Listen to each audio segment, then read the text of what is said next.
processing through automation can boost the quantity and the quality of our agricultural products. The Technical Assistance Service Unit, TASU, is armed and equipped with technical support expertise to help firms, companies as well, to measure and implement strategies that reduce waste and promote productivity.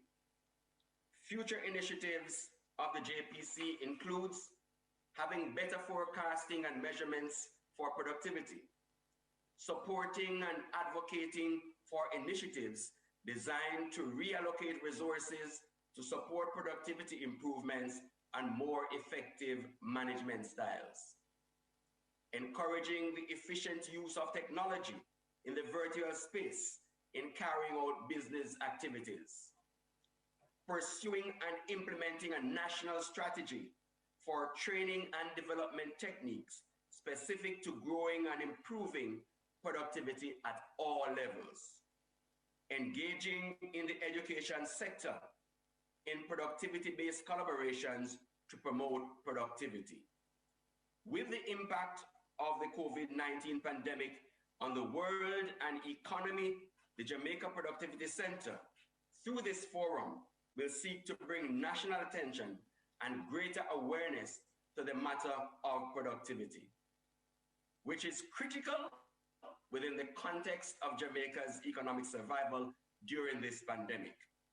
The JPC, therefore, will also seek to highlight possible solutions, success stories, or best practices and/or next steps to allow the growth we need to take place in our economy, while encouraging organizations to become resilient, more adaptive, and find innovative ways to improve their levels of productivity. I therefore look forward to this forum today, and I am hoping that given our shared experiences and our collective wisdom over the years, this productivity forum will today be of great benefit to not just the people of Jamaica, but the Caribbean and the world in general. I thank you. Thank you, Vando, for ably bringing those remarks. Our Honorable Minister, Carl Samuda, and you mentioned a number of points right there, the whole matter of resiliency and innovation that is required to really navigate the disruptions that we are facing in our economy at this time. And as we proceed in our discussion this morning on the whole matter of improving productivity, recovering and adapting to the new norm, you'll hear a lot more about possible innovations or ways in which we can remain resilient at this time as individuals, as organizations, or as a country. So for those just joining in, you are tuned in to our Productivity in Focus Forum, the theme of which is improving productivity, recovering and adapting to the new norm. And just to give you a little bit of what we will uncover today, this will include looking at the impact that this pandemic has had on businesses in Jamaica. Also, what recovery steps and possibilities exist. The role of government and initiatives within government that are available to help persons or organizations in this period. We'll also be looking at the whole matter of the future of work and telework to be in particular, which is of utmost concern to many, especially since just this week we have gotten more restrictive orders from our Prime Minister as it relates to working from home. So you would want to be tuned into that to hear more about that. What we will start off with, however, is the whole matter of where we are as a country as it relates to productivity or statistics, as well as what we are doing in terms of offering technical assistance to persons. So that was mentioned in the Minister's remarks just now. You will hear a lot more at the Productivity Center. But before I go any further, I would like to introduce you to who you'll be hearing from today. So I will ask each to unmute as I call on them, so you hear who you'll be speaking to. And at the top of my screen, I am seeing Jonathan Isaacs. Will you just introduce yourself? All right, pleasant morning, everybody. My name is Jonathan Isaacs. I am the Senior Productivity Specialist here at the Jamaica Productivity Center. I do hope that, this forum will provide for you some value. Thank you. Thank you, Jonathan. So you'll be hearing from one of our experts. Next, I'm just going in order of who I'm seeing on my screen here. Next up, we have Gregory Khan. Mr. Khan, can you introduce yourself to our viewers? I'm Gregory Khan. I'm Managing Director of the Uniform Center. I've been Managing Director since 1990.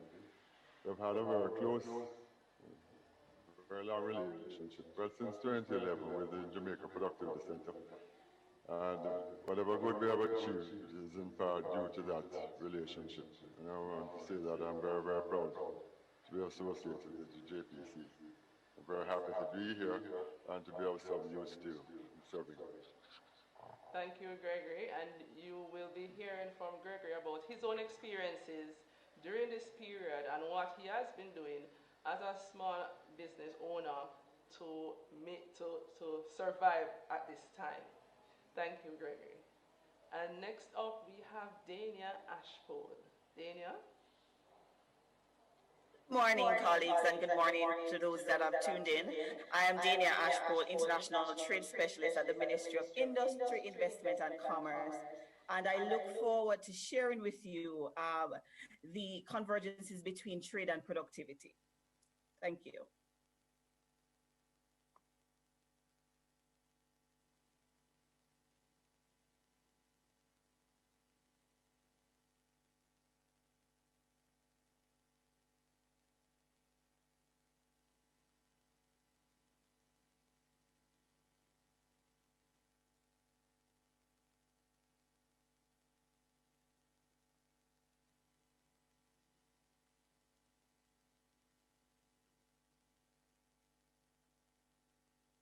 Your mic, Mikhailen.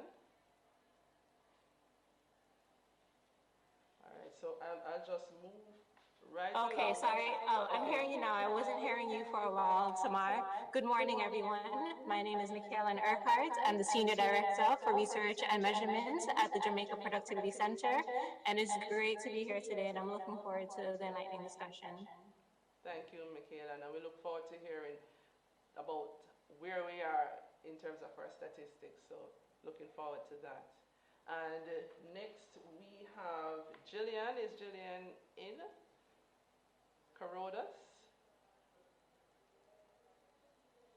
Right. Good morning, participants. I'm Jillian Carrodus from the Ministry of Labour and Social Security, Industrial Relations and Allied Services. And today I would love to have a conversation that includes some of the initiatives that we have been doing as a ministry and just generally as a government to support persons amid the challenges of the pandemic. More from you. And last but not least, we have John Messenger. John, are you here? Yes, thank you, Tamar. Yes, I'm here in and intermittently. I've been having a real struggle today with my internet connectivity. And that's just one of the issues I'm going to be talking about in my presentation on teleworking during the COVID-19 pandemic and beyond. I'm the team leader of the Working Conditions Group at the International Labor Organization based in Geneva, but I have been teleworking in rural France, 40 kilometers from Geneva now for 1 year this month. So, and the challenges are constant. So I'm going to be talking not only about the challenges you're facing, but frankly that I have been facing, not just about what I'm recommending, but what I'm practicing myself and how I've been trying to overcome those challenges in my own work as I try to connect with people all over the world. Looking forward to speaking to you later. Thank you. Thank you too, John. And we're looking forward to hearing you. You can hear the passion in John's voice coming out. So please stay tuned. Right, so I don't think I missed anyone. And at this time, I'm going to go right into the meat of the entire reason why we're here today. And to start us off, we are going to have a presentation by the team at Jamaica Productivity Center, who will be unpacking where we are in terms of the statistics as it relates to productivity in Jamaica at this time, and also look at our technical assistance services department and some of the things that we have been doing there, also sharing what else can be done. After which we will have a discussion that will follow that presentation from our panel. So at this time, I'm going to hand over to Mikhailen Erkhardt, who is our senior director in charge of research at the Jamaica Productivity Center, and she will then hand over to Jonathan Isaacs. Now the team has, just please pay rapt attention to what has been prepared. Over to you, Mikhailen.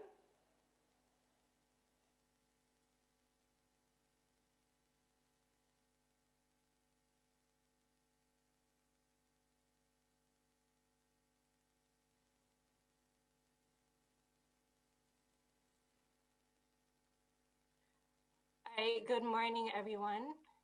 So as Tamar indicated, I'm going to be presenting on behalf of the JPC alongside my colleague, Jonathan Isaacs. And I'll start off the presentation this morning by first looking at some of the statistics, provide a snapshot of where we are in Jamaica as it relates to productivity. And I'll also look at some of the factors that impact how firms are some of the challenges that firms face in trying to achieve productivity improvements. And then I'll hand it over to Jonathan, who will look at a case study that will cover the JPC's engagement with some of its clienteles and stakeholders over the years.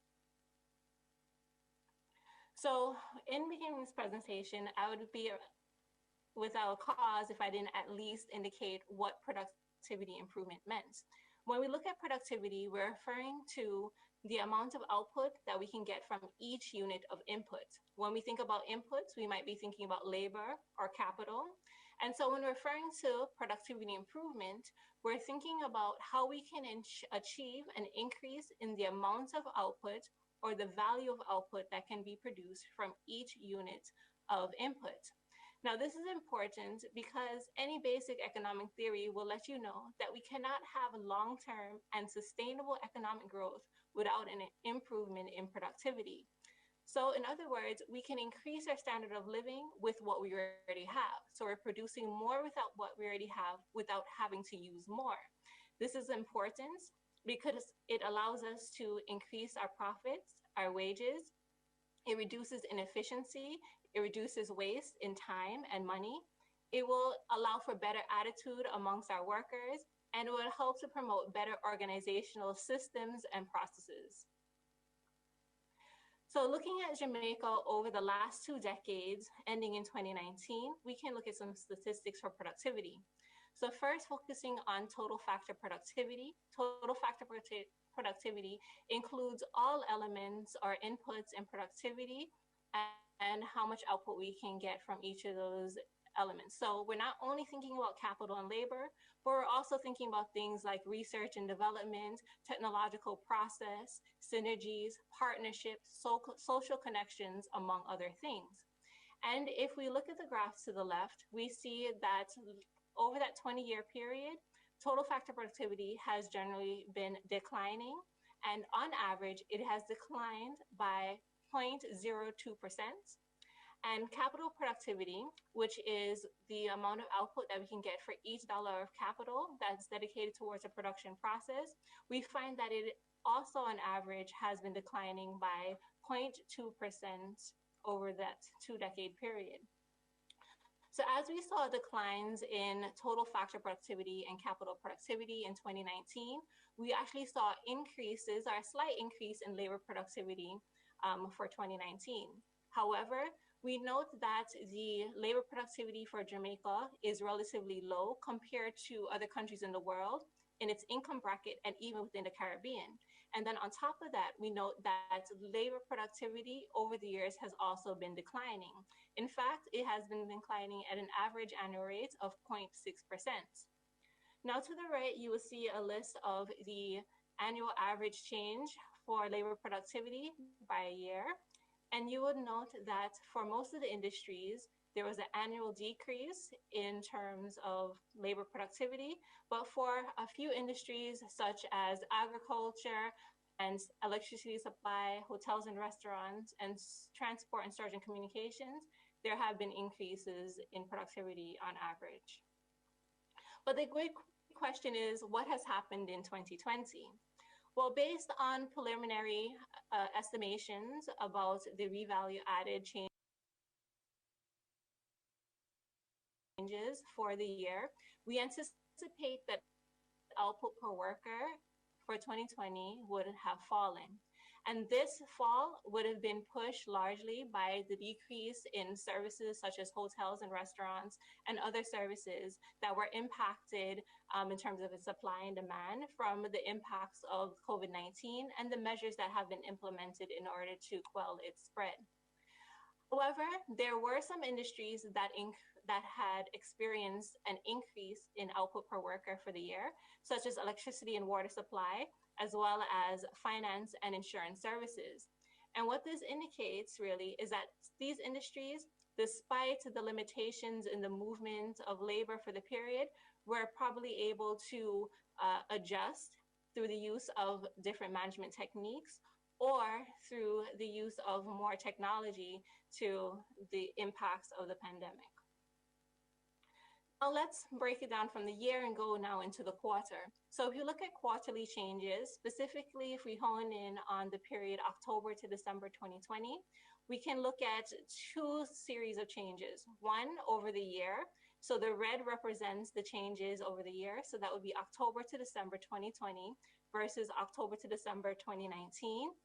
And then we can also look at the quarter change. So that would be in green, which would reflect the percentage change moving from October to December 2020 compared to July to September 2020. So you see, if we look at the year change, that several industries such as hotels and restaurants, as well as transportation and storage, would have been experienced a decline in output per worker, largely due to the decline in real value added, due of course to the pandemic. However, if we look now at the quarterly changes, we find that the hotels and restaurants registered an increase or anticipated increase in output per worker, largely due to an increase in, or kind of a sort of a movement towards recovery as it relates to number of tourist arrivals. We also saw an increase in output per worker for industries such as manufacturing and other services. However, that increase is largely due to a continued decline in the number of persons being employed to those sectors. On the other hand, we have declines in areas such as electricity and water supply, transportation and storage and communication over the quarter. And this reflects a recovery in the amount of persons that have been employed back in these sectors when we compare quarter over quarter changes. So what we see here is that we have a challenge, not only in 2020, but historically in terms of the level of productivity and improvements in productivity in Jamaica. So the question is, where do these challenges stem from? And if we look at the firm level, we first identify, or another way to think of it is a job or skill mismatch. Then we realize that there are probably challenges in the quality of the workers in terms of their education and their skills compared to the requirements of the job. So normally we anticipate that when you have higher quality workers, you anticipate to have an improvement in productivity.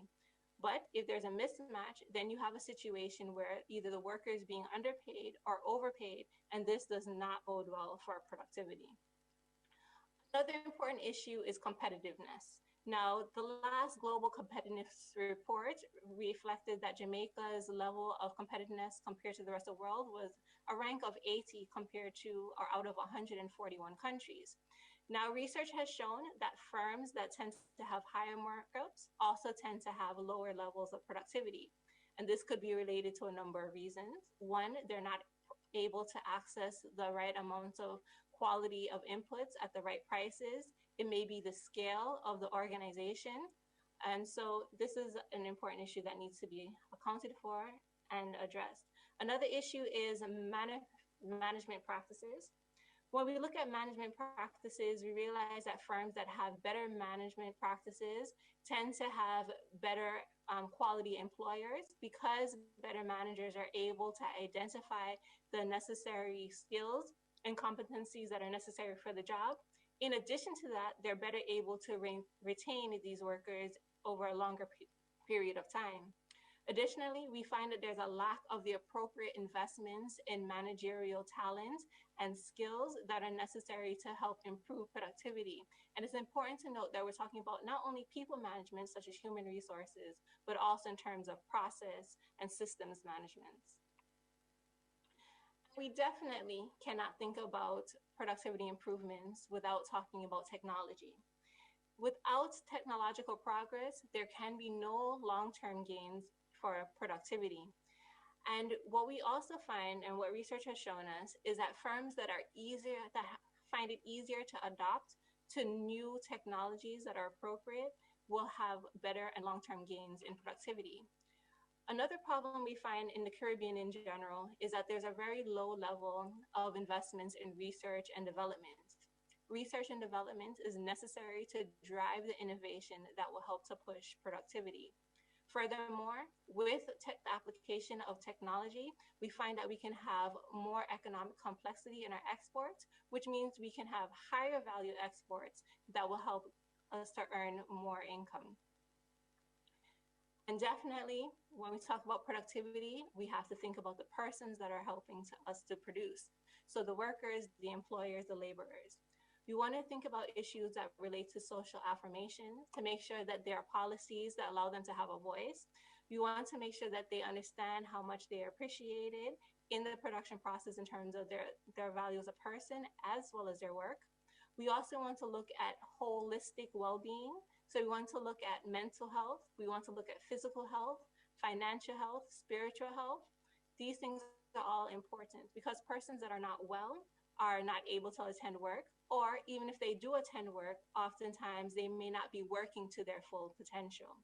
And so we have to consider this in a context where we have a country where over 50% are obese and 1 in 3 persons have experiences with hypertension. And lastly, while we recognize that management practices are going to be important, we also have to not think about just management of processes and skills, but we also have to think about leadership. And with leadership, we have more engaged workers that have better attitudes. So now, having looked at those areas, I'm going to turn over to Jonathan, who will explore the case study as indicated.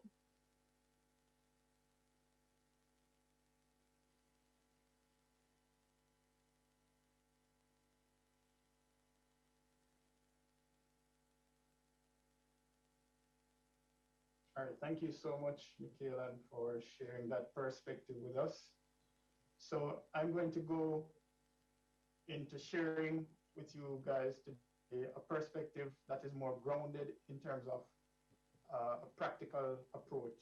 So Mikhailen would have shared with us a perspective in terms of the research aspect of factors that are impacting firms achieving productivity or productivity improvement. So what I'll be sharing with you today is practice of how the center through the technical assistance services unit would have found out from our client as to what are some of the issues they are facing. So the methodology that we would have employed for this exercise would be utilizing data which was collated over since 2009 with firms both in the private and public sector, which would basically be collated in a database where we captured issues that are faced by companies and other organizations. And basically these would have been collected through interventions which are basically not limited to the productivity audits, consultations, workshops, and trainings. So I want to make it clear that we would have worked with a very wide cross-section of firms spanning various sectors and industries. However, for the context of this case study, we took a sample of 110 firms that were analyzed. So what you'd find also is a case where some of these firms would perhaps we would work with them multiple times for different reasons. So we go straight into the results and into the analysis. So if you take a look at this pie chart here, what it does is to break down a share of the industries and sectors that we would have had interventions in. And as I alluded to earlier, these could include productivity audits, consultations, workshops, and training. And immediately right off the bat, you can see that approximately a little over 1/3 of all our interventions are centered in the public sector, so government in that regard. And second, which is 18%, be, for example, our manufacturing sector. This is basically just a share of all the interventions that the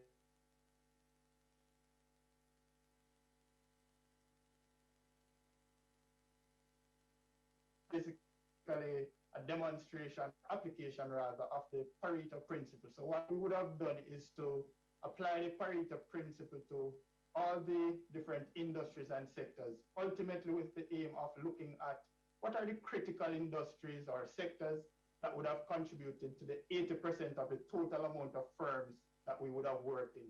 And immediately you can see that the 20% that is the critical, that would refer to as the critical amount, would be, for example, the government services, manufacturing, other which is broken down into education and technology, real estate, and agro-processing. So the question, or the thought-provoking question I'd like to ask today is, could these 20% of items, if they are solved, or if we focus on these industries, could it be that perhaps we would see a shift in productivity that we require to see? You know, that's a question that we may want to think of. So in a nutshell, this basically captures the industries and the critical industries to which we work or carry out our interventions. Again, another application of the Pareto here. However, in this context, what we're looking at is the top 20% of productivity-related issues that are experienced by the firms or entities with which we work. So, for example, here we see the number one issue faced by these firms are process inefficiencies and productivity measurement. And when we say process inefficiencies, we're talking about anything that contributes to waste, anything that is non-value added that happens in these firms. Of course, certainly there are other items that are issues that these companies may face. For example, layout design limitations. So this would refer to the way in which your office space or your facility is organized. And immediately you can see, looking at this chart here, you see a linkage between what Mikhailen would have shared in terms of what she would have found in research as to some of the factors that organizations are facing. So here we see HR challenges coming up again. Digitization here as well. Now, I want to make the point quite clearly that on this chart here, digitization might have a small share. However, embedded in process inefficiencies, what you'll find happening as well is that some of these process inefficiencies could also be contributed due to lack of or adoption of technology as well. So some of digitization or lack thereof will be embedded in process inefficiency as well. So one of the things that we are keen on in terms of our interventions at the Jamaica Productivity Center, and by extension, the Technical Assistance Services Unit, is coming up with solutions.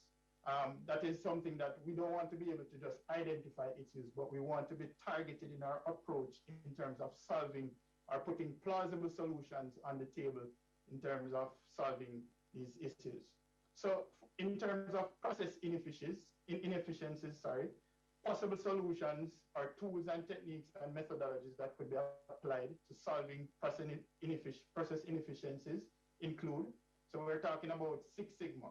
So the application of Six Sigma is a very powerful tool that could be used to actually get to the root of problems and actually ultimately lead to an improvement and actually creating some level of sustainability through the control step.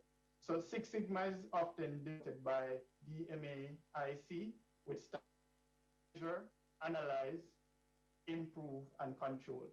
So ultimately, with the application of this 5-step methodology, you would be able to identify key issues within your operation. And this is limited to a particular industry or sector. It can be applied both in the private public sector, it can be applied in service-driven organizations where manufacturing or goods producing.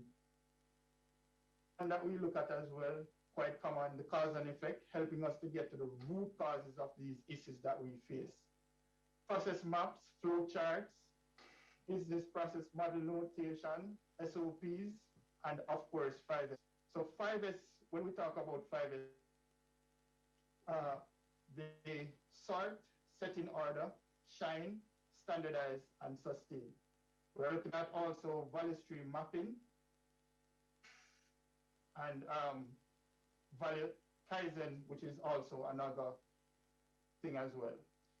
8 ways is also utilized. Time and motion studies are also utilized.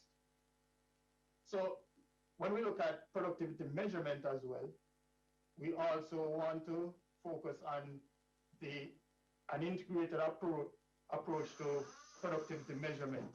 So one of the things that we want to do is to form a measurement task force. We want to determine what to measure. We want to develop these indicators. We want to design and implement. We want to monitor and review. So this is actually a solution that can be employed in terms of how we actually solve productivity measurement issues which are critical to organizations. There's this common thought that says if you can't measure it, then you can't manage it.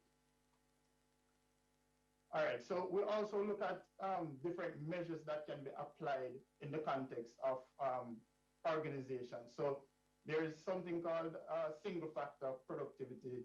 So essentially what that is saying, as the word single denotes, it's really looking at one measure or a singular measure of productivity. So for example, one of the most common ones that we see or employ is the labor productivity.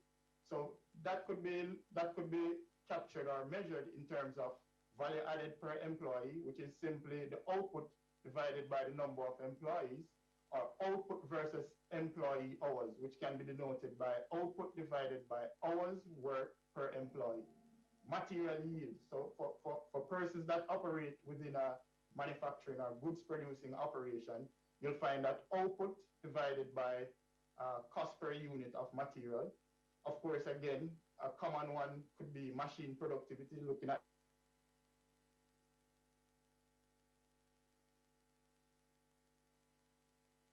output versus capital cost.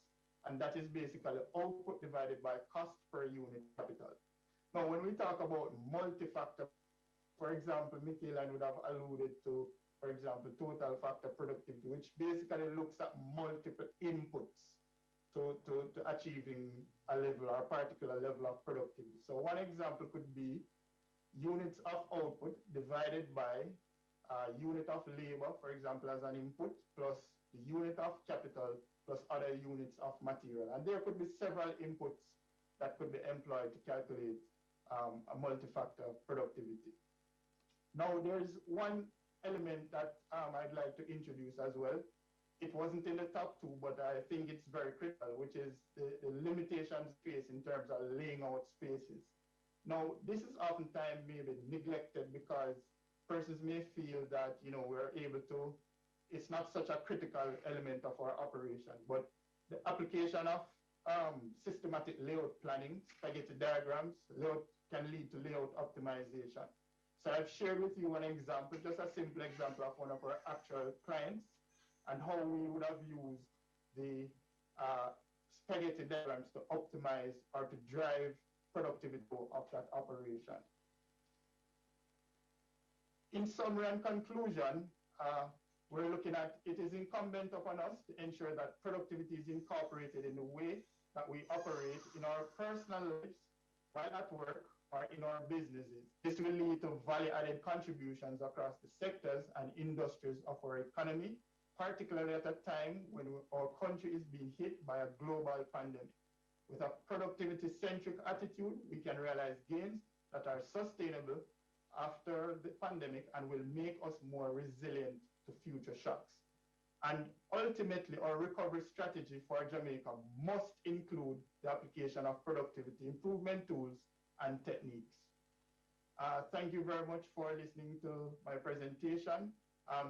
Further to reaching out to us, you can contact us via telephone, email, Facebook, Instagram pages. So feel free to reach out to us and we will support you as best as we can.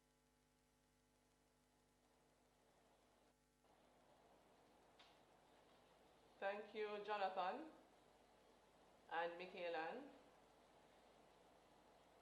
for your presentations. So there you have it, ladies and gentlemen. You have heard it straight from our team at the Jamaica Productivity Center, right? Mikhailen, who is our Senior Director in charge of Research and Measurement, and Jonathan, who is our Senior Productivity Specialist, right? And what they have just shared with you, ladies and gentlemen, is some of what we are doing at the Jamaica Productivity Center. So we have some questions from Facebook. Stephen, I think Mikhailen would have answered your question on the national productivity output percentages, the rates of this year versus last year, the comparison, and also from, I don't have who sent this in, but our productivity figures in the economy and the environment. So we would have answered some of those questions. So you can now ask our panel to comment on what they have just heard and what resonated with them from the presentations in terms of our, where we are in terms of productivity, the factors that are affecting us, and, whatever solutions that are in the space or that we can employ at this time. So I am going to start off. Mr. Khan, are you there? Yes. Yes, Definitely. Mr. Khan.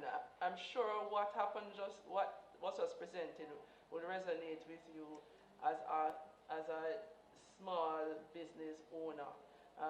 Your line of business, Mr. Khan, for those who don't know, just share it and just give your comments on the on what was just shared. Essentially, we have been making uniforms, but we are particularly focused this year and going forward on serving the healthcare sector, particularly in the area of the such things like scrubs, masks, you name it. Essentially, and we are also being helped, as I mentioned in my opening remarks earlier in the introduction, by the JPC. I was really happy with Jonathan and his team, and they came and they helped us, because we're now relocating to a much smaller space than where we are at the moment, and that's presenting a wonderful opportunity for us in terms of it's going to be giving us the chance to increase our productivity and help us to refocus on basic issues like simple measurements, reinstituting our 5S, which was briefly mentioned earlier, as well as engaging in some very lean practices. And these things are there, they're not meant to increase anybody's workload unnecessarily, but they're there to supplement and to guide and to inspire and to uplift each person's productivity, and actually to make life a little bit easier for everybody as we actually go forward. And so it's giving us an opportunity to these changes, particularly coming out of the COVID-19, to totally re-examine what our core values are as a team. And I think that the team that we have now, which is short of many of we give us an opportunity to get rid of a lot of the bad eggs that were in our organization. So we have a team here that is absolutely committed. As a matter of fact, they have come up with the basic core values and a review of our vision, our revision statement. I mean, the input of the team has been absolutely critical. Underlying that is the whole process. Will be the whole process of measurement, the lean manufacturing concepts with the 5S concepts going forward, which is going to take us through for the next 10 years, if not more. Thank you, Gregory. So, Gregory had to make a pivot when COVID hit because primarily he used to look at schools, service the schools in terms of uniforms. And now he has pivoted to the health services sector. So he has put certain things in motion. He has engaged the Productivity Center, who is helping him with some of the tools that Jonathan just mentioned, which are very simple, easy to implement tools that can help with process efficiencies and flows. And you have been reaping those benefits as you heard.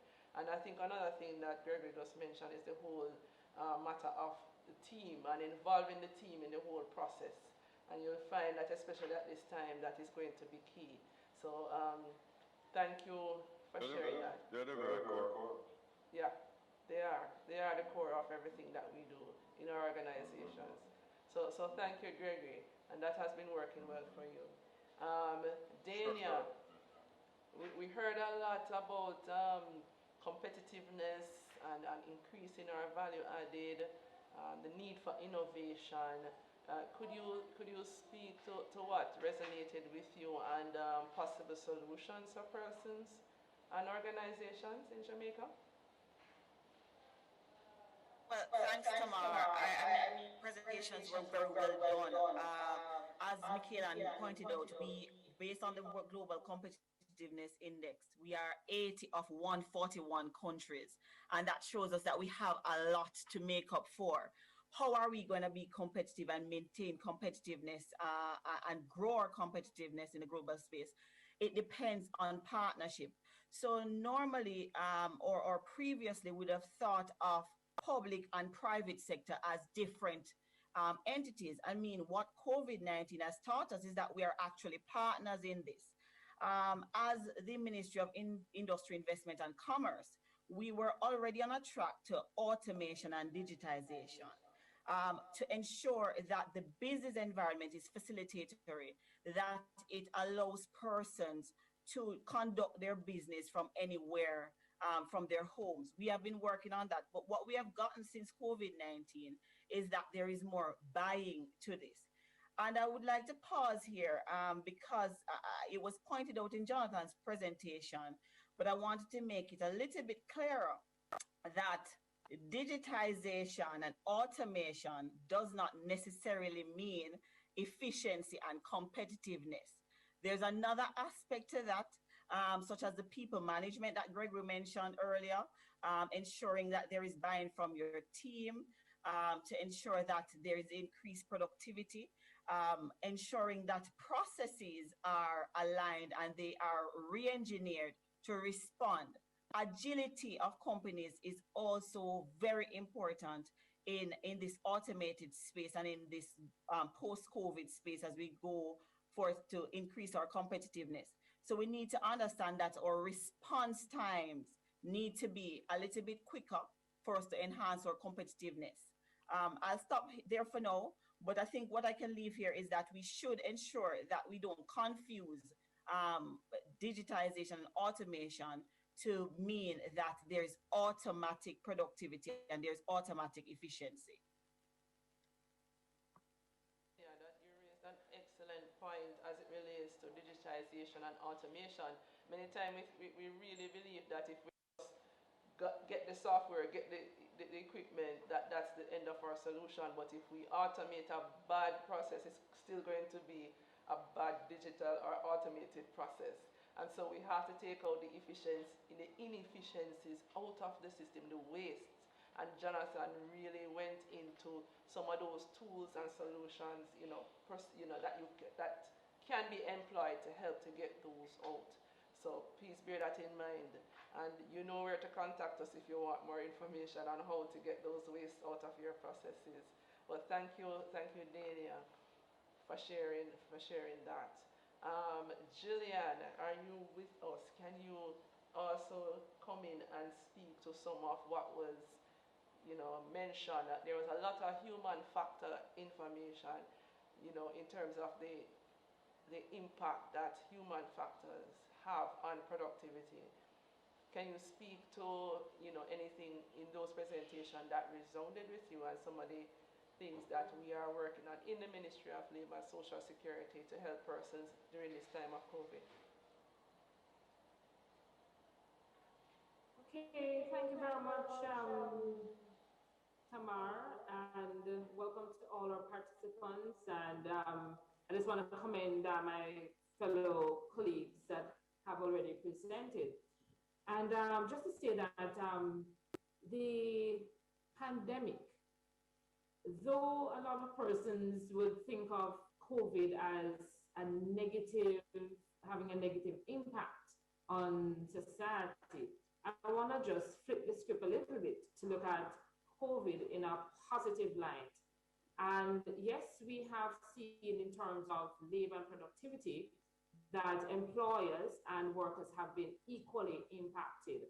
And generally, I say that employers have faced their own challenges, just staying open, looking at and complying with the new protocols in terms of sanitation, the digitalization demands that have come on us overnight.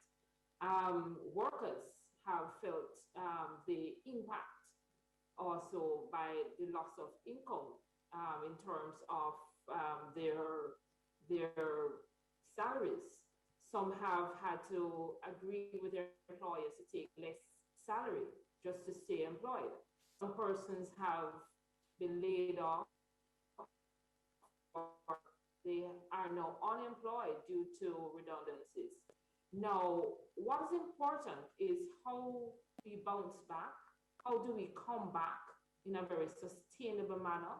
How do we ensure resilience? And the Ministry of Labor and Social Security, like other ministries and agencies of government, have had to look at what services can we offer. And the ministry is presently armed and able to provide support for the skill matching that is going to be needed.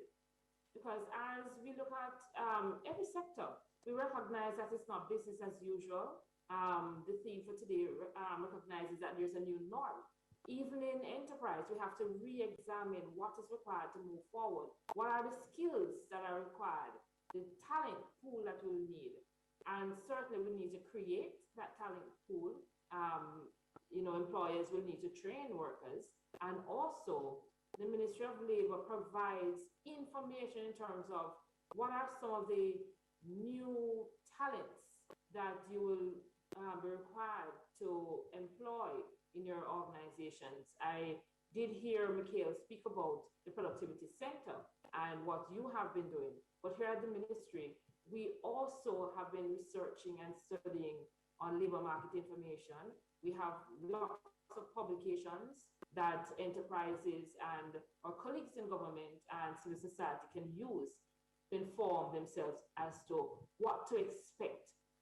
These new careers that are coming up as a result of COVID-19 present lots of opportunities. We also have a robust program that we call the Electronic Labor Exchange. We generally call it the ELE. And we have made it so easy, and this was actually before COVID, that you can actually log on to our app, the LMIS app. It's available on Android devices and also a website. If persons want to use the Android devices, they can actually go to Google Play Store and download that app, and they'll be able to log on as job seekers or employers, and that does a skill matching, and we are able to place job seekers in opportunities that are presenting in the digital industries and just any sector. About 2 weeks ago, we have been actually filling positions, and a lot of the young persons have found lots of opportunities through that. But I just want to turn my attention to a couple of other things. We're involved in dispute resolution, amicable settlement of disputes, labor law advice and guidance, and we provide sensitization sessions. But we have been embarking on a very big project that should give us that leverage, that labor market stability, and it's a COVID-19 labor market task force. And what they're really doing is to assess the impact of the pandemic on workers and employers. Yeah, Jillian, yes. So Jillian, are you hearing me? Right. So that task force will be unpacking a lot of information that will be really beneficial in terms of how we recover at this time and respond to the disruption of COVID-19. And so the task force is putting together that information as we speak, and persons can look out for that, right? Certainly. So, and they will have 4 phases of providing us recommendations. An immediate phase, answer some of the labor law questions, etc. And I have been, these questions are streaming in from all the different pages and coming in full. So please stay tuned to the MLSS website to hear more of when these initiatives and reports are being shared so that you can benefit from them. So in terms of the questions I have here, I have some questions from our viewers from Facebook. I have one here from Everett, and this is from Mikhailen.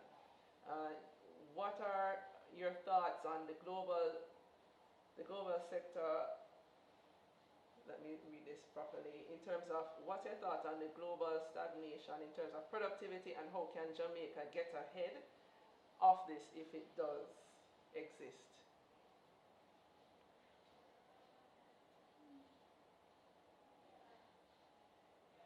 Okay, so in terms of the stagnation, so what we find is that internationally there's actually been a stagnation in labor productivity, and there's lots of reasons that account for this. One of the reasons is just in terms of the change of the demographics of the population. So you have a lot less people having children, you have persons being older and being a part of the workforce. You find that just because of the amount of development that has been happening throughout the world, so you have more trade. So the more trade we have is that there's less room for growth in trade. We also find that there's less room for growth in terms of human capital development. And so those are just some of the issues in general that we face. For Jamaica's problem, one of the biggest challenges that we have in terms of labor productivity, in terms of our exports, is the fact that we have lots of low value added exports. So approximately 90%, as measured by the Harvard Growth Lab for Jamaica, of our exports are actually low value productivity, which means that when we put our products out to the world, we're not getting the amount of income that we could be getting based on our type of resources. So that's one area in which we definitely want to try and improve, is to get higher quality exports. Another thing we need to do is to explore more aspects of innovation and research and development. We also want to think about the fact that while we know that for economies to develop, we want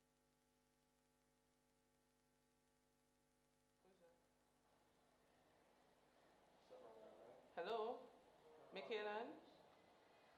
Are you? We're not hearing you. we also want to think about industrializing our agricultural sector, and so in thinking about doing that by maybe employing more things like agro-processing, right? So improving the value of our exports, looking towards things such as agro-processing, and we also want to make sure that we are looking at the new jobs that are being created and ensuring that the skills that are being developed and the training that's being given helps persons to match the needs of the jobs. Thank you for your responses, Mikhailen, and to Everett's question. And thank you, Jillian, as well. Jillian spoke about those new jobs that are emerging. She also spoke about the LMIS app that is downloadable in our Google Play Store, that you can then have access, input your information and have access to some of those opportunities that are arising as a result of this pandemic. Our research has also shown the shifts that are happening in the labor market, and they are moving towards agro and processing, as Mikhail just mentioned, that we need to look at industrializing this sector, and also we need to look at higher quality exports. Dania is our trade specialist in the group. Dania, could you do you agree with this approach, and what opportunities exist for businesses to increase their value added and to get that out to the world? Because we're not just looking at the Jamaican market here. If we are thinking about the growth that we want to see in productivity, we have to increase the value that goes being exported to see that. Can you speak to that for us, Dania? Thanks, Tamar. I definitely agree with what Mikhailen said. However, in addition to that, I would like to also add that we also need to look at diversifying our markets that we're targeting. So about 46% of our export goes directly to the United States, and that has been the percentage for a while. What we're looking at the ministry is using data to guide us to look at what is required from the world and what Jamaica can actually send to the world. We have, our traditional export basket has remained the same for years. Now we are seeing some diversification in the last year or two, but of course there's space for more. But what we've been doing is we've been comfortable and we've been exporting to the markets that we have exported to for years.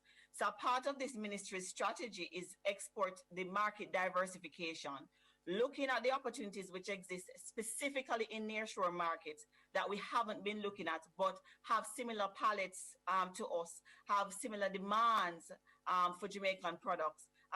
Nearshore islands such as those of our neighbors to the north, the Cayman Islands, the Turks and Caicos Islands, and looking at the higher value export, and also bringing our products from not just the basic level, but carrying them along the value chain. So for example, we have yam. Yam is a major export from Jamaica, has been for a while. It perhaps in volumes represent 80% of our export, but we have recognized at the ministry that there needs to be innovation to do, and some of that is already happening. Yam chips, packaged yams, vacuum seal yams, that sort of thing that is being demanded. We're not producing enough of at this time. In terms of helping companies to do that, of course, there is the government incentive program on the product input relief that this ministry administers, so that exporters can get inputs for their products into the island duty free. So there's that facility at the ministry. So if you are an exporter of a particular good and there are inputs you need to get from outside Jamaica, this ministry facilitates you getting those goods into Jamaica without duty. There's also automation and trade facilitation. You would have heard of the Jamaica Electronic Single Window for Trade.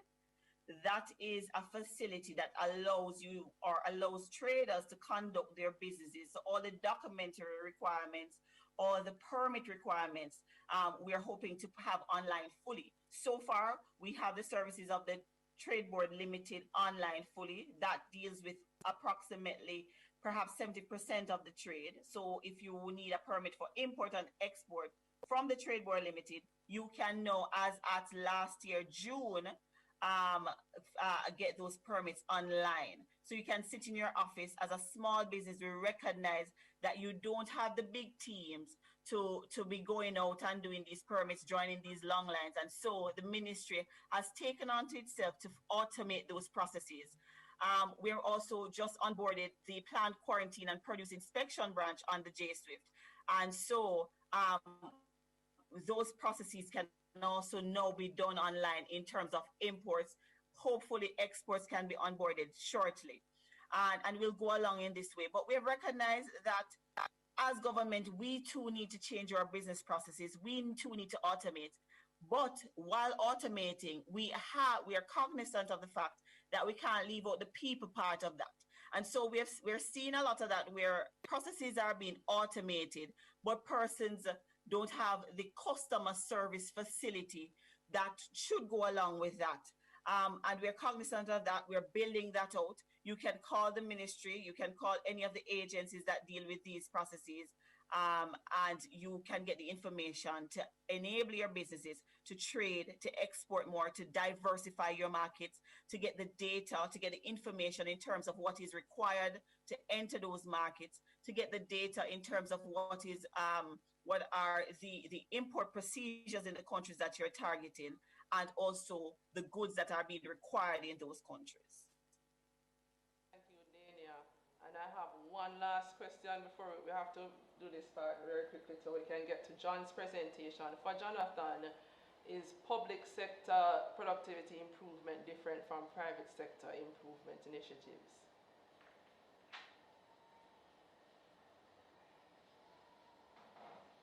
All right, so as it relates to the public sector, in the public sector, you may realize that improvements in the public sector will require, I think Dana was making the point that it will require a lot more in terms of buy-in, in terms of getting persons on board, because a lot of these initiatives, you may have brilliant ideas, however, if you are not able to get persons buying in that regard. So that is for me personally, based on my experience and projects that we've worked on, that is something that we've noted where, persons may be accustomed to doing things a particular way. And so even though it might be a brilliant idea to improve productivity, you have to get them on board in terms of that buying and helping them to see the value of that, and basically making them owners of the process in that regard. And ultimately that will lead to an improvement in productivity. In the private sector, most times, based on our experience, there's already that level of need that they come to us. It's usually a case whereby they are just towards it. So for me, that is how I would perhaps see the difference rather in. Right. Thank you. Improvement.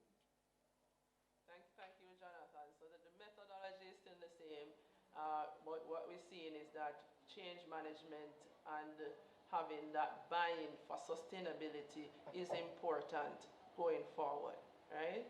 So thank you for that.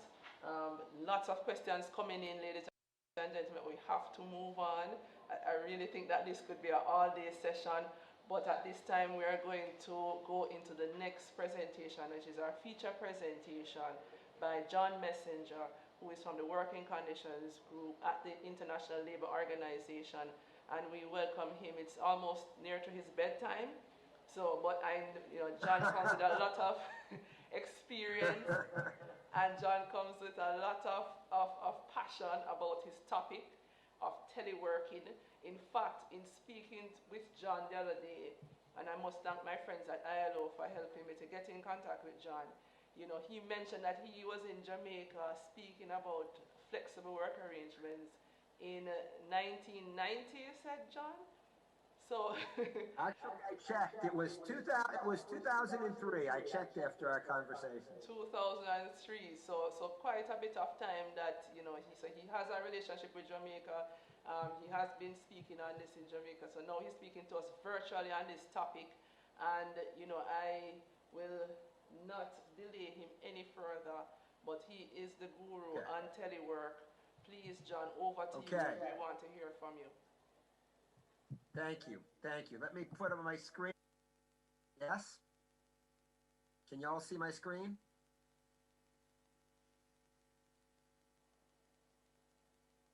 All right. Can you see it? Yes, John. Yes? I'm seeing you. You're good to go. Please proceed. Okay. Then let me start. Okay, I'm going to hope my internet connectivity holds because I've been having terrible problems today. As Tamar knows, we also had an electrical power cut earlier today. They're doing electrical work and construction work on the road, and it's been a really rough day in terms of trying to telework, I'll tell you. So let me start. If at any time I get cut off, be assured I'll reconnect. All right, what I'm going to talk about today is teleworking during the COVID-19 pandemic and beyond. This is directly related to the topic of your forum because it's a key focus of my presentation is productivity.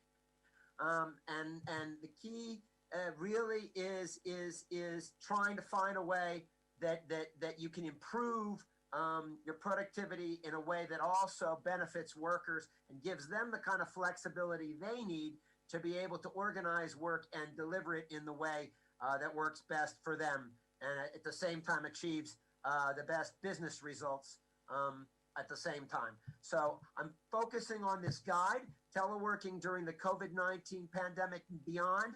That's a guide that I put out together with some colleagues, some consultants that I worked with back last July in response to what was going on with the COVID-19 pandemic. Teleworking is an area I've worked on actually since I was with the U.S. Department of Labor in Washington back in the 1990s. So I've been working on this many years. When the pandemic came, I realized that we needed something practical, a practical tool for how you actually do this. How do you telework and make your teleworking as effective as possible, as efficient as possible, and make it work for both workers and employers. So this is my guide. It's available online from the ILO website. Present this and this presentation also at the same time will give you a handout of the key points from my guide. So if you only remember what's in this presentation, then you will have the. All right. Sounds good, John. Just to get started, back on the 11th of March last year. So we're almost a year since that time. We're almost a year since that time. And back then the World Health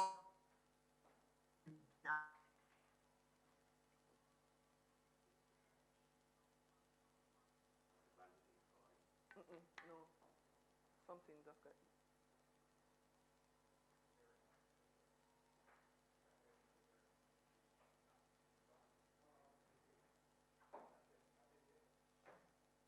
That's him.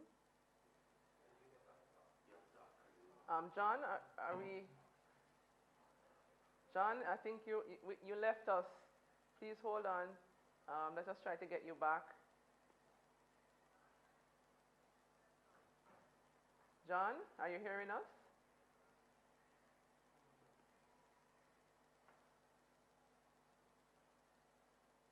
All right, so we're gonna wait. He did mention that he was having connectivity issues, ladies and gentlemen.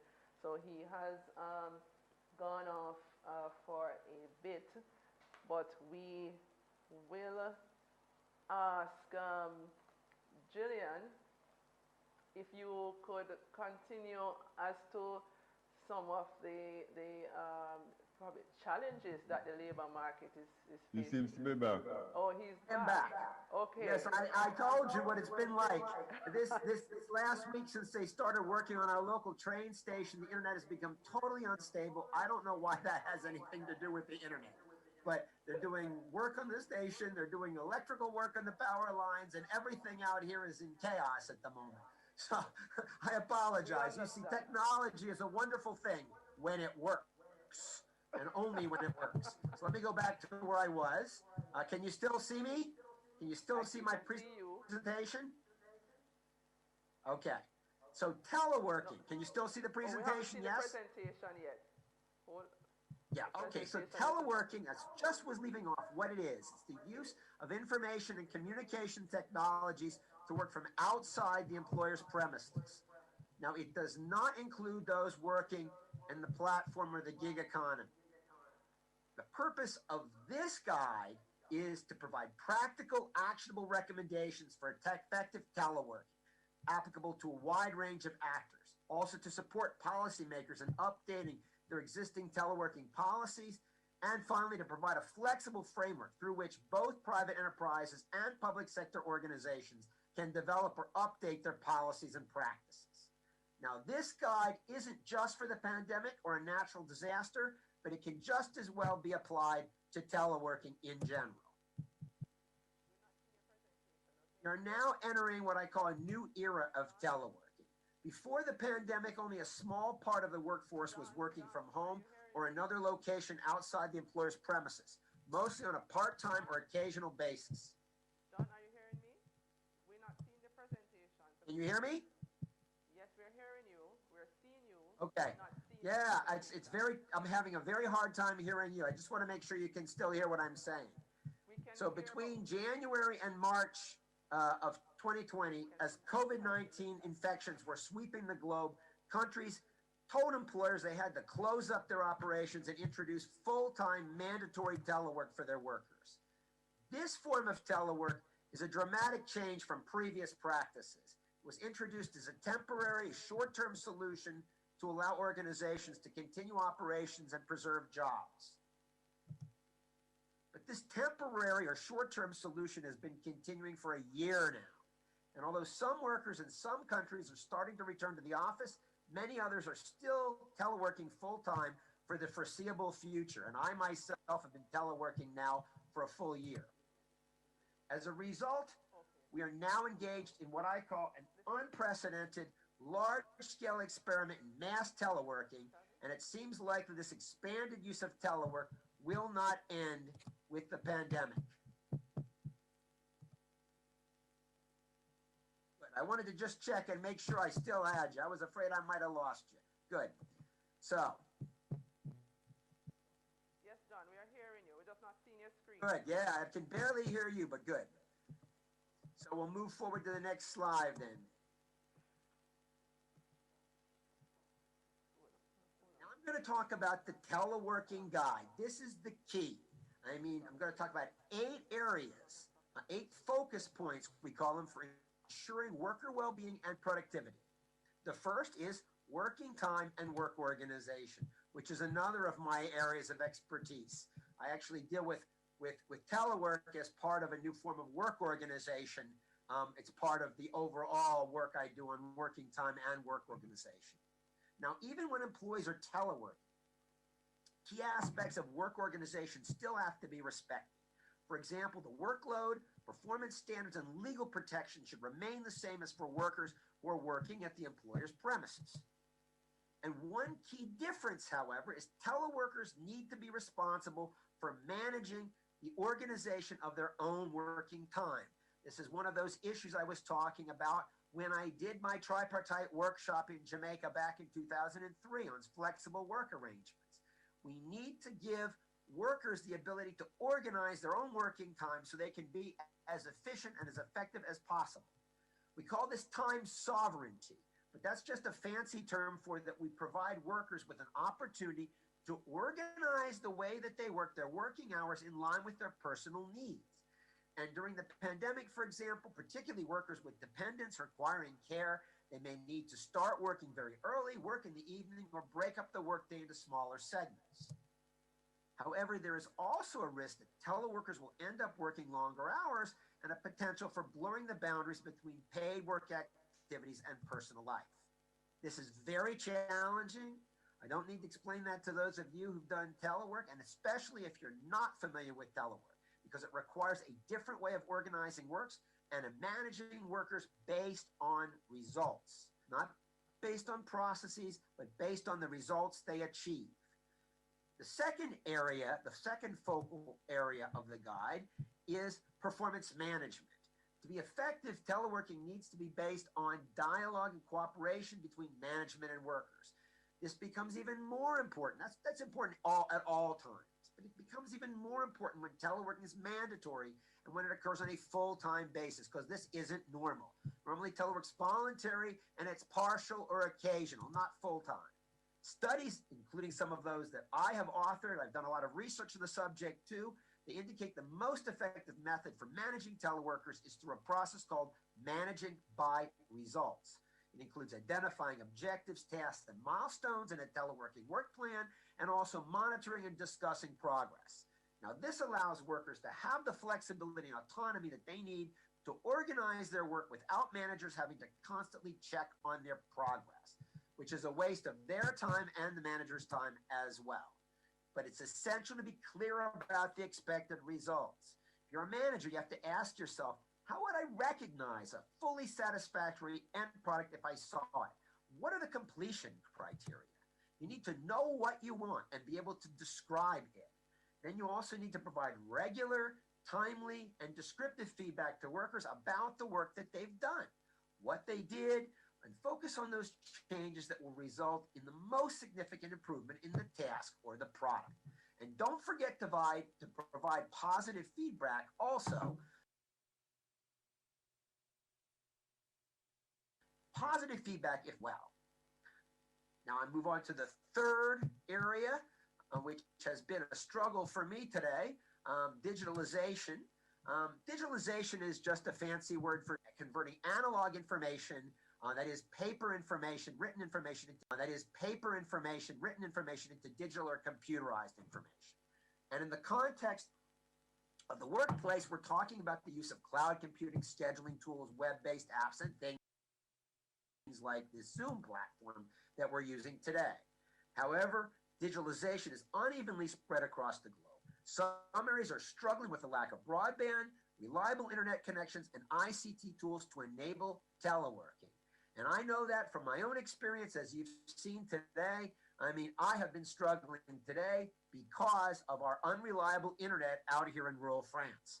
In countries where regular power cuts and weak internet service, for example, make even sending an email a challenge, then telework becomes almost impossible. You need the infrastructure. You've got to have the infrastructure, and that's a worthwhile investment for governments to make. Mass teleworking, then coupled with digitalization, it offers many opportunities, but it also entails some risks. For example, workers should not incur additional costs when they're working from their homes. Employers need to provide them with equipment and tools that allow them to work as if they were in their normal workplace. Poor equipment and tools leads to a loss of productivity, frustration, and ultimately disengagement. You need the right tools to have the right results. Tools that track and monitor the activity of workers. Also, these electronic surveillance tools that look at your keyboard strokes and mouse movements, they're intrusive and they are not recommended. They tend not to increase productivity, but rather to destroy it. What you need is a continuous dialogue regarding technology and tools, and you need to keep working on improving them. The fourth area of the 8 areas in my teleworking guide is communication, which is key. Absolutely key. In normal times, even more key here, because research suggests that teams who are working remotely, away from the work site, away from the employer's premises, they have more and bigger communication challenges than those working.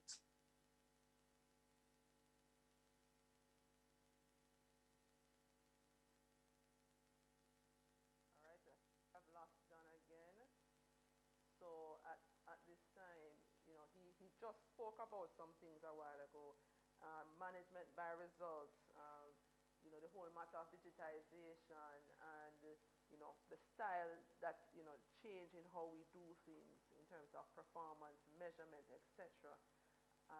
The Ministry of Labor and Social Security is looking at the whole matter of flexible work arrangements, etc. We have Jillian on the line. Jillian, can you speak to some of what we are looking at right now as it relates to policies and going forward out of this pandemic? Thank you very much, Tamar. I have a little bit of audio issue. So just like John, I'm having a little bit of challenge, and that's part of the challenge we're having with teleworking as well. That persons have issues with bandwidth, etc. Now, as a ministry, the Ministry of Labor and Social Security, I have said several times that we have to lead from in front as part of the government's response to labor in Jamaica in terms of working remotely, teleworking. And we have recognized that it is not going to be an easy overnight operation where we can actually transform overnight flawlessly. But what we have done so far, we have been using a lot of social media networks, platforms like WhatsApp, where our clientele can actually use their smart devices to connect with us. If there are complaints, labor-related complaints, or documents to be submitted to the ministry that does not require an original to be presented. Our clientele have been using the WhatsApp platform. We have also recognized that our meetings are being forced to be more virtual. So our internal meetings, I would say 90 to 95% of our internal meetings have now become virtual meetings as part of our regular internal working. And we have to meet with our external stakeholders quite a bit. And part of what we are doing is to improve our capabilities in terms of additional equipment and training in terms of using the applications so that we'll soon have disputes being resolved through online meetings and online platforms. We have also exercised flexibility in terms of the in-office arrangements, and you might have heard that the Prime Minister has suggested that where practicable, people should work remotely. And we have an arrangement that should start today, or has started today, where many of our officers will be working remotely, telecommuting, and therefore we have thrown a lot of our services online, and administrative assistance, etc., is being provided remotely. And just where necessary or critical, those persons actually work in office. So we are learning. At the same time, we are trying to provide support to the general public. And all of us are learning at the same time, both the private and public sectors.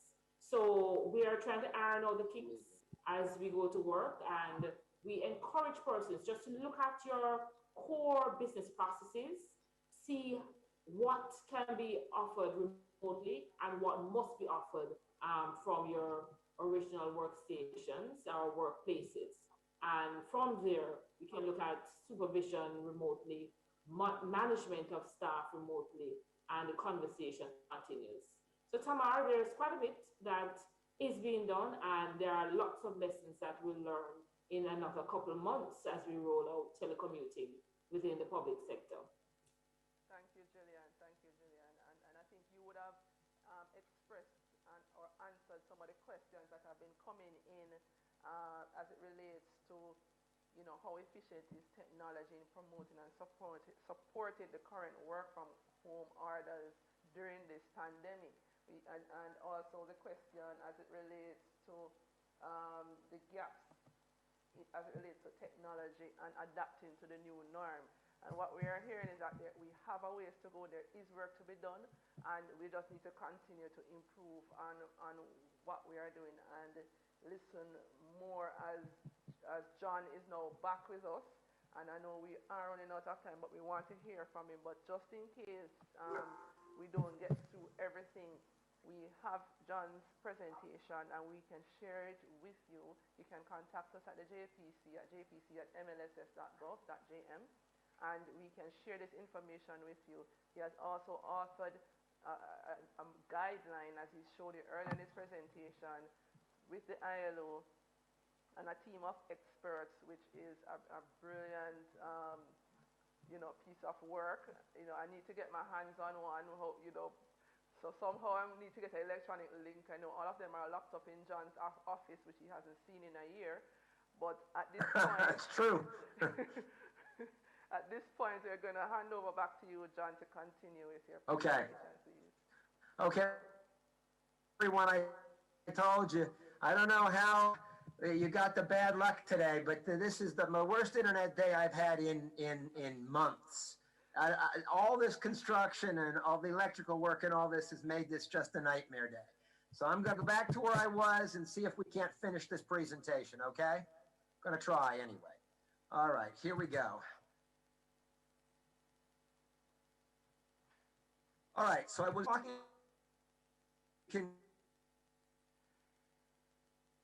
or even tougher when you're working remotely, and it sounds like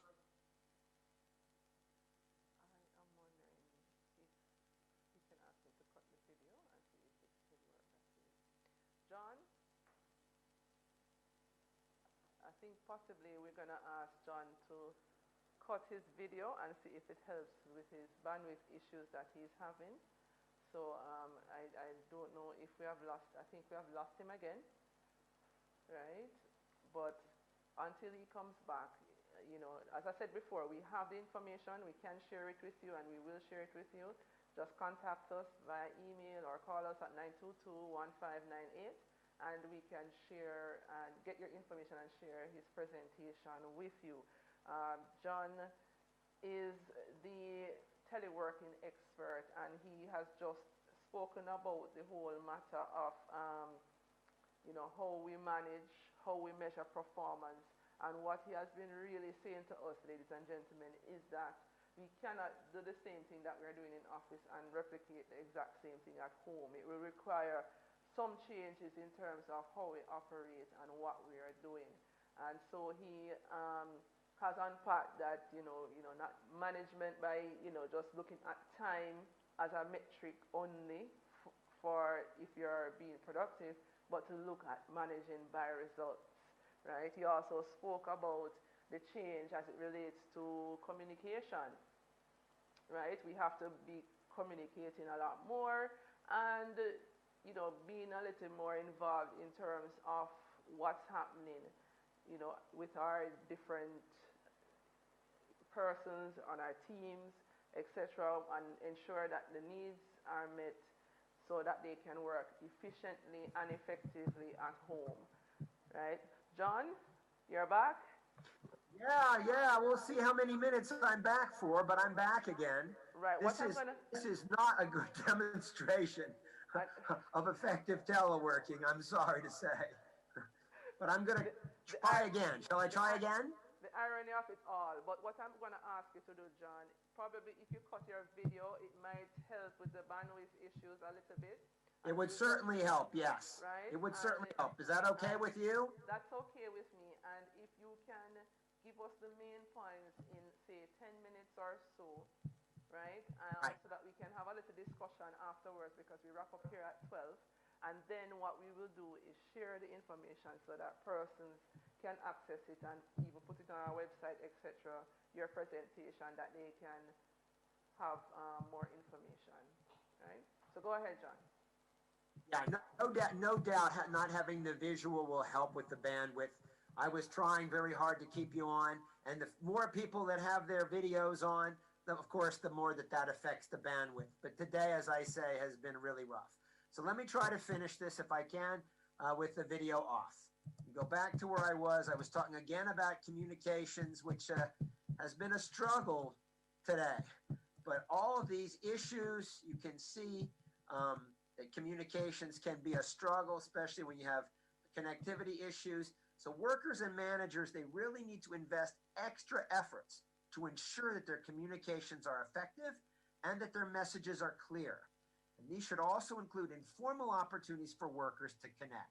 Now, some approaches for ensuring effective communication among teleworking teams include establishing specific communication norms and also setting up some kind of centralized repository of all important changes and updates to internal policies and procedures. The fifth area for ensuring worker well-being and productivity for telework is occupational safety and health. And according to most national laws and collective agreements regarding occupational safety and health, the employer is responsible for protecting the health and safety of workers, and this typically applies to teleworkers too. In terms of OSH, the two most common challenges for teleworkers are psychosocial risks and ergonomics. And full-time teleworking under crisis conditions of the pandemic is provoking higher levels of OSH problems, and specific risks include techno-stress and technology addiction and overload, because that can increase fatigue, irritability, and inability to switch off from work, depression, stress, low mood, irritability, insomnia, and even post-traumatic stress disorder syndrome. You know, the kinds of issues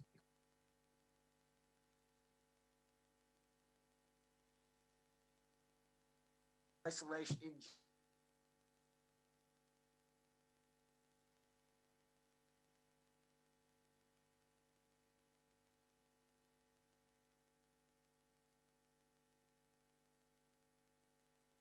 Back on. I think we have lost John again. And he was just on the point of occupational safety and health, and that the need to address the well-being of workers, especially at this time. And I think Mikhailen had mentioned that also in her presentation. You know, it relates to productivity, but even more so now than before, we have to look at these policies surrounding occupational health and safety. That is also a activity that falls within the Ministry of Labor and Social Security. And I know that the ministry is doing a lot of work in that regard in terms of passing the OSH bill. And, you know, that I'm sure will address some of the issues and risks that persons are facing. So the risk, not just ergonomics, but there are psychosocial risks that also affect teleworkers that we have to look at. Other areas in terms of teleworking that we need to look at would include legal and contractual implications. There are training implications as well in terms of not only using the technology, but also in terms of, you know, being the best worker in the space and having that whole work-life balance, etc. This may take some work and training, and I know organizations in Jamaica have started in terms of helping persons with that transition as it relates to working from home, ensuring that they can bring their best forward and be as productive. And they have been reaping the gains. So it has been working, and those are things that we can employ. The whole matter of burnout and work from home. And John is back. So John, I think what we're going to do, you know, is just have some question and answers right now. Sure. Yes. You know, I'm really sorry to everybody. Yes, yes. Really has been the worst situation I have faced in months regarding trying to make a presentation. I don't know what it is about today, but today has just been my nightmare teleworking scenario. And I will probably, unfortunately, be talking about this as an example of how technology can totally undermine me. But I'm really sorry. So John, on that point, what's the workaround? I mean, we have to use technology in a telework situation. There are disruptions that will happen and flukes that just happen like today, because you and I spoke and we had no issue with our conversation. And now today we're having this, you know, so what the same thing will happen when we have important things to do, working from home. How do we get around things like that? What are some of the workarounds or the solutions? Well, I think one of the things, and it's absolutely essential for something like this, and my apologies again to all of your listeners, but it's essential for something like this. But I think these kinds of platforms like Zoom and many other platforms, WebEx, and I mean, I've been on virtually all of them. I mean, they tend to be overused.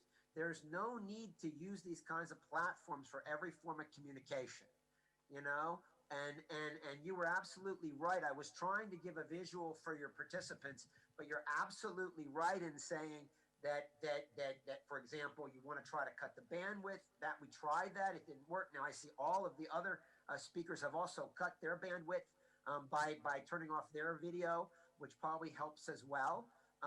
You've got to just try basically to how can I say, to find other options when the option that you're trying to use doesn't work. You know, in some cases, it might be necessary, as you're doing today, to go to a central location where you can ensure that you have good connectivity.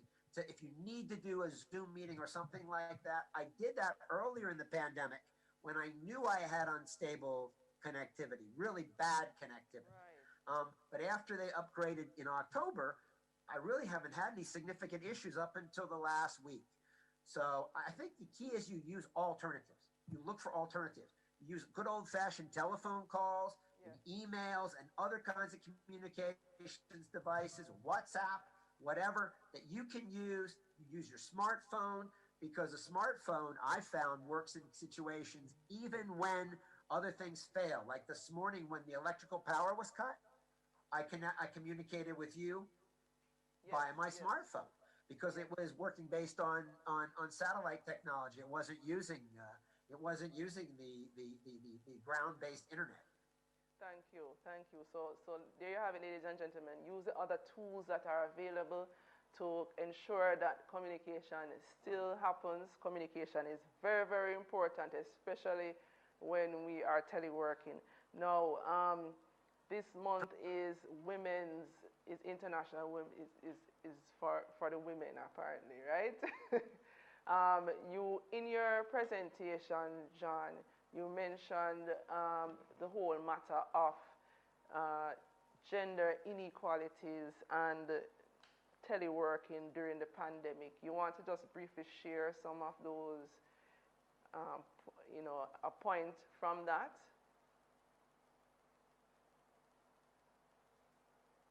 And we have lost him again, ladies and gentlemen. All right, so at this time, comments from the panel. Mr. Khan, you are a small manufacturing entity, right? And you're in garment manufacturing. How would this apply to you, and how did you navigate early on in the pandemic, etc., as it relates to working remotely or teleworking or using alternate flexible arrangements? Rejoins, I was just thinking that issue that you mentioned of having alternatives is very important in teleworking, because we are having several issues with bandwidth.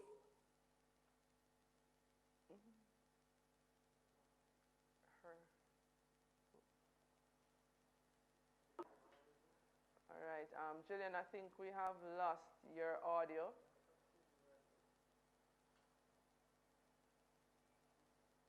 Jillian, I think we lost your audio.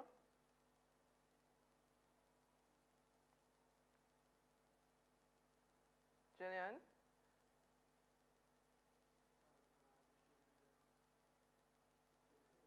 Anybody hearing her?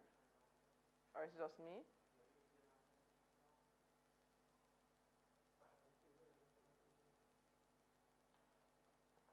All right, so Jillian, I don't know if anyone is hearing me, but I know I'm not hearing you. We are indeed having some technical challenges here, ladies and gentlemen. I will continue talking until I have an indication that we are hearing each other. I know I see Jillian is giving a... To some workers is that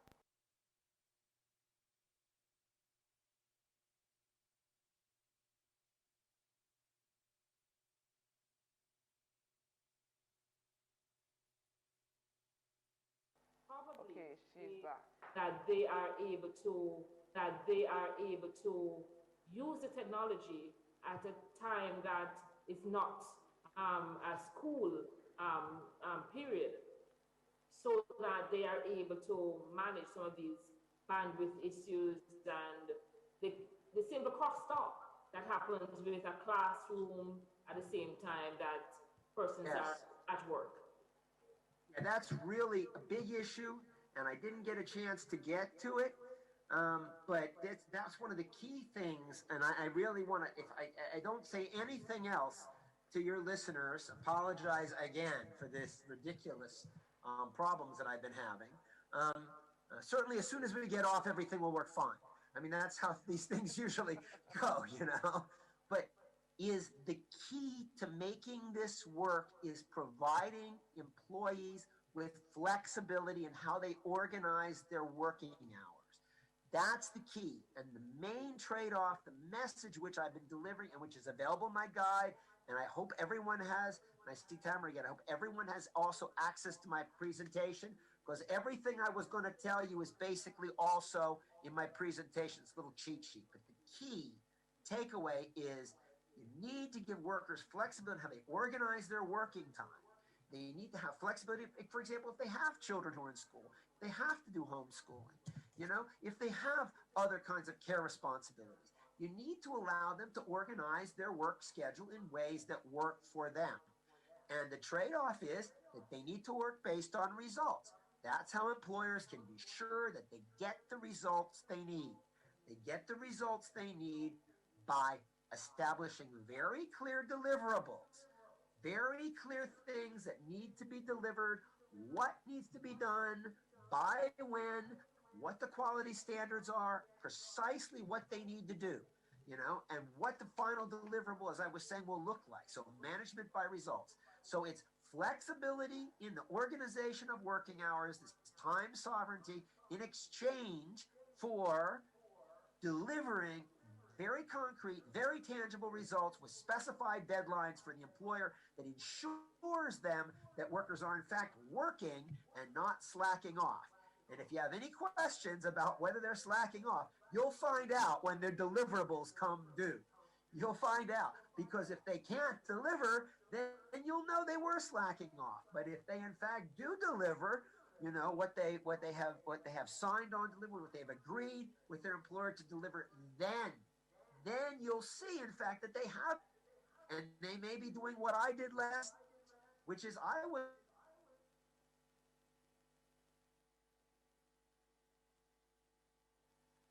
Okay, so I think he got cut off again.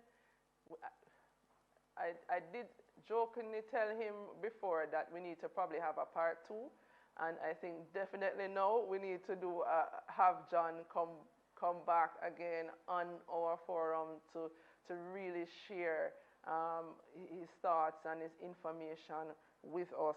But I thank Jillian for sharing that with us, and as John so aptly emphasized, that the importance is on working and managing by results, right? So it's not just managing, we have to work by results. And once we are doing that, then it would allow for that flexibility in terms of time, and that we can have that balance and have the productivity and growth gains that we know we can achieve.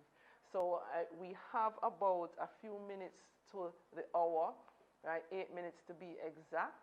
And I just want to get, around, some comments briefly from our panel. And I wanted to start briefly with Mr. Khan, and then everyone else, just to give their final thoughts as we close out our session today. So Mr. Khan.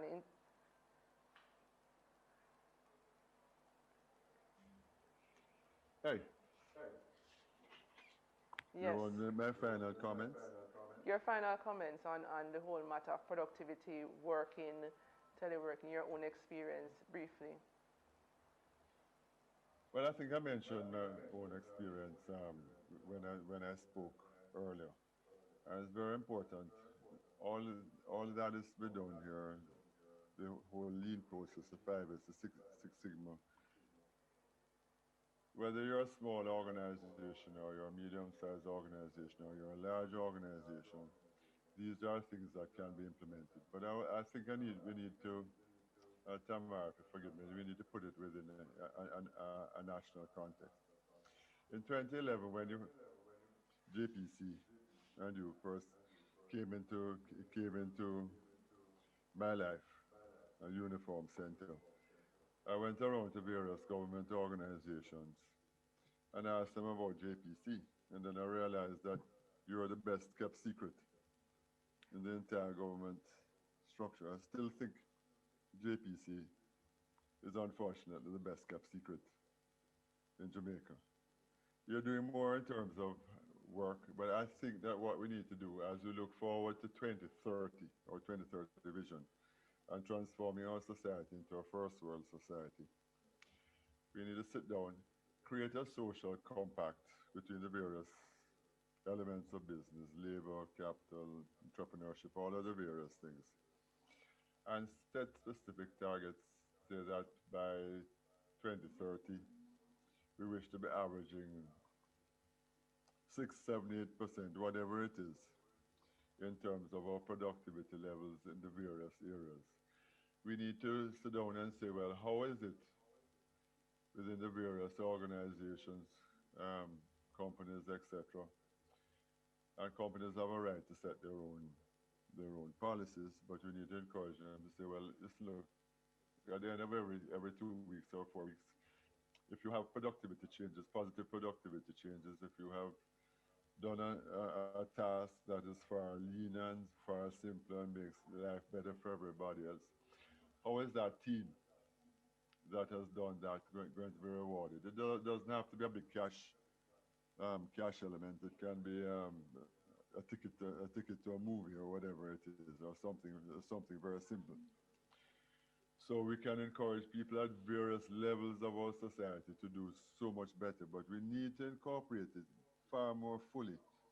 The national vision, create a social compact where we get everybody on board and just drive this vision, bringing together all of the elements that you mentioned, John mentioned, Dana mentioned, Mikhail, Jonathan, Van, everybody has here mentioned. And it can be done. It will take a lot of effort and a lot of focus, but it has to become a central focus of what we are doing. Agreed, Mr. Khan.